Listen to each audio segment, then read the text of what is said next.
Hey guys, thanks for joining me again today. I'm sat in my usual spot back where I like to do a lot of my posts along the side of the river, and it's just a beautiful afternoon. I had a bit of rain this morning, but it's a beautiful afternoon today, so I'm taking the opportunity to get outside and do one of my videos. And I want to do a short video today, just kind of following on from my message last week, or my last message that I shared. And I talked a lot about faith and believing. Jesus expected the disciples to believe in him because they'd been around him and they'd seen the things he had done, and he expected Thomas to believe in him. But also I kind of turned it around and said, Jesus actually believes in us. He believes that we can achieve, and do we believe in ourselves? And then a couple of days after that, I read another verse that really stood out for me from Luke chapter 1 verse 37. It says, "For nothing will be impossible with God." And just give you a bit of context. The angel had just told Mary that she was going to be with child and that she was going to give birth to the Son of God.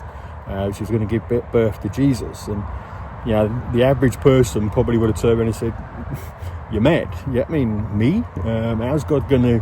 How am I going to get pregnant? I've not even been with a man, and how am I going to give birth to the Son of God and all that sort of stuff? I would have been quite skeptical if that had been me.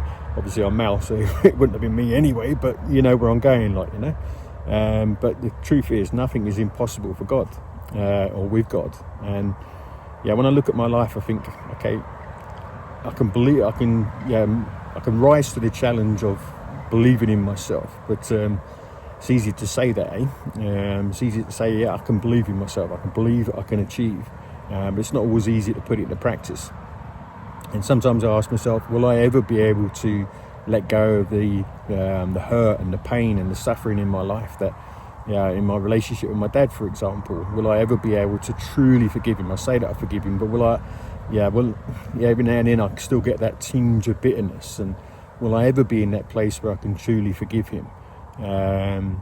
Will I ever be long-term free from the addictions in my life, and the things that have held me back so often in life? Will I ever be truly free of that stuff? Will I ever really be able to do the things that God is calling me to do in my life? And sometimes it's quite a challenge to get beyond the idea of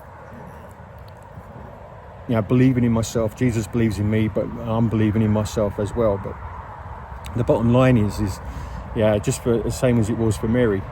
She wasn't going to be able to, in and of herself, become pregnant.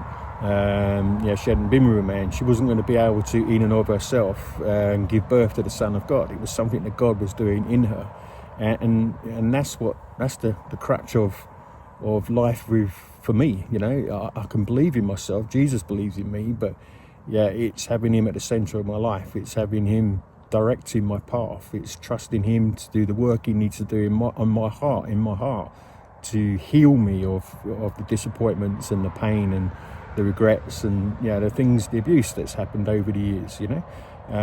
So is it possible for me to believe? Is it possible for me to achieve? Yes.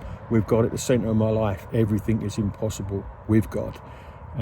So if you listened to my last message and you were kind of encouraged by it, but also didn't really think it was possible for you, I just want to say to you, if you've got God at the centre of your life, and if you haven't, he's there knocking at the door, just let him in. If you've got God at the centre of your life, then so much is possible for you. Anyway guys, just have a little think about that. Thanks for tuning in again today, and I look forward to speaking to you again soon. Bless you guys.